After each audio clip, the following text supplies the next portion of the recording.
नेपालमा एउटा भनाइ छ जुन हामी सबैले कुनै न कुनै बेला सुनेकै छौं। जब केही नराम्रो हुन्छ वा देशले दुःख पाउँछ तब मान्छेहरू भन्छन् यो देशलाई त सतीले सरापेको छ। आज हामी यही चर्चित भनाइको पछाडि लुकेको कथालाई गहिराईमा गएर बुझ्ने प्रयास गर्नेछौं। तर आखिर किन भनिन्छ त यस्तो? यो भनाइको खास अर्थ के हो? के यो केवल एउटा अन्धविश्वास मात्रै हो वा यसको पछाडि साँच्चैकै कुनै दर्दनाक ऐतिहासिक सत्य लुकेको छ?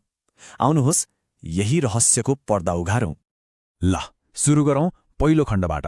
यहाँ हामी यो भनाइ आजको दिनमा कसरी र किन प्रयोग हुन्छ भन्ने कुरा बुझ्नेछौं। जब देशमा अन्याय बढेको देखिन्छ, भ्रष्टाचारले सीमा नाग्छ वा राम्रो काम गर्न खोज्ने मान्छेले नै उल्टै दुःख र धोका पाउँछ, तब मानिसहरूको मुखबाट निराशामा यही कुरा निस्किन्छ। यो भनाइले कतै न कतै हाम्रो मनमा गढेको एउटा निराशालाई देखाउँछ, मानौ कि यो देशको भाग्यमा नै दुःख लेखिएको छ। अब यो श्रापको जडसम्म पुग्नको लागि हामीले पहिले सती शब्दसँग जोडिएको त्यो भयानक र क्रूर प्रथालाई बुझ्न जरुरी छ। सती प्रथा सुन्दा पनि जीव सिरिङ्ग हुने एउटा अमानवीय चलन थियो।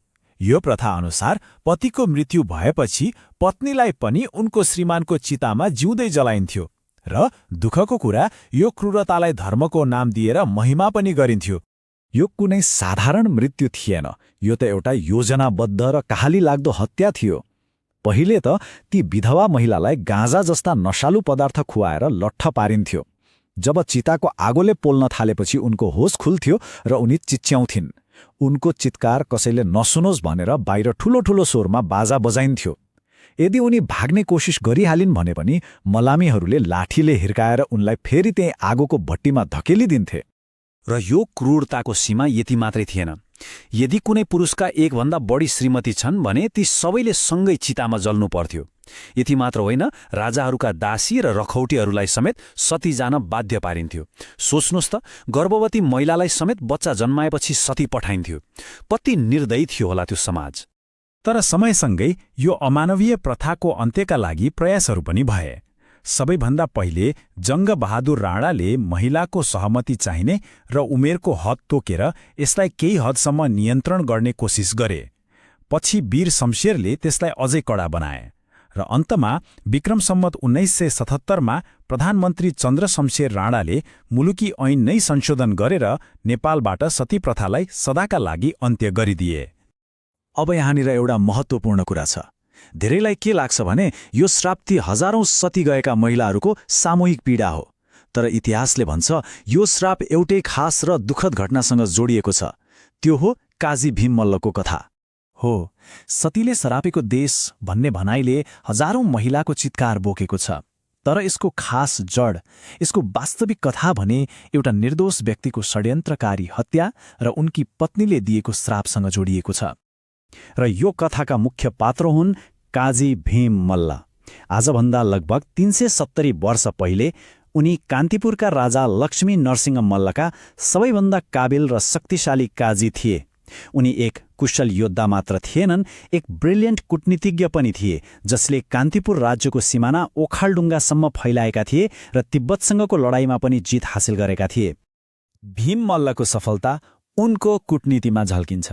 उनले तिब्बतसँग एउटा यस्तो सन्धि गरे जसले कान्तिपुरलाई ठूलो फाइदा पुर्यायो। सोच्नुस् त, नेपाली व्यापारीले तिब्बतमा 32 कोठे पसल खोल्न पाउने, नेपालको मुद्रा चल्ने र तिब्बतले भारतसँग व्यापार गर्दा कान्तिपुरकै बाटो प्रयोग गर्नुपर्ने।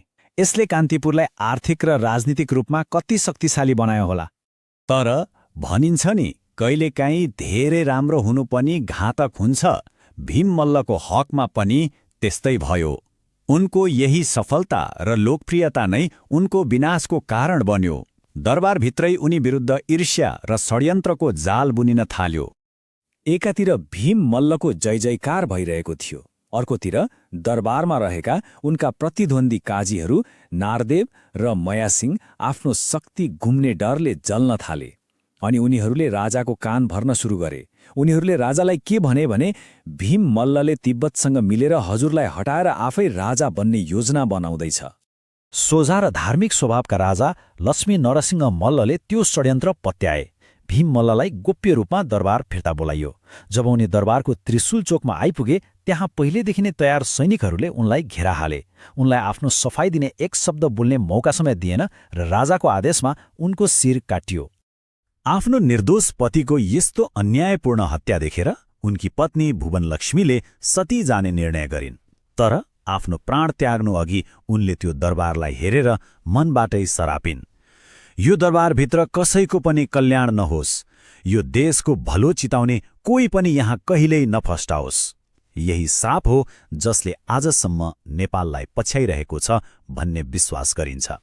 त्यो श्राप केवल शब्द मात्रै थिएन, त्यसको असर तुरुन्तै देखिन थाल्यो र त्यसको कथा आजसम्म पनि हाम्रो समाजमा जीवितै छ। श्रापको पहिलो असर त राजा लक्ष्मी नरसिंह मल्लमाथि नै पर्यो। जब उनले सत्य थाहा पाए कि उनले कति ठूलो भूल गरे र एक सच्चा देशभक्तलाई मारे, उनी पश्चातापको आगोमा जल्न थाले। त्यही ग्लानीले गर्दा उनी पागल भए र आफ्नो जीवनको अन्तिम 16 वर्ष विक्षिप्त अवस्थामै बिताए। यद्यपि भीम मल्लको हत्याको आदेश वास्तवमा कसले दिएको थियो भन्नेमा इतिहासकारहरूबीच केही मतभेद छ। धेरैको भनाइअनुसार सोझा राजा लक्ष्मी नरसिंह मल्ललाई नै झुक्क्याइएको थियो, तर केही इतिहासकारहरू भन्छन् कि उनका छोरा प्रताप मल्लले नै आफ्ना पितालाई कैद गरेर भीम मल्ललाई मार्ने आदेश दिएका थिए।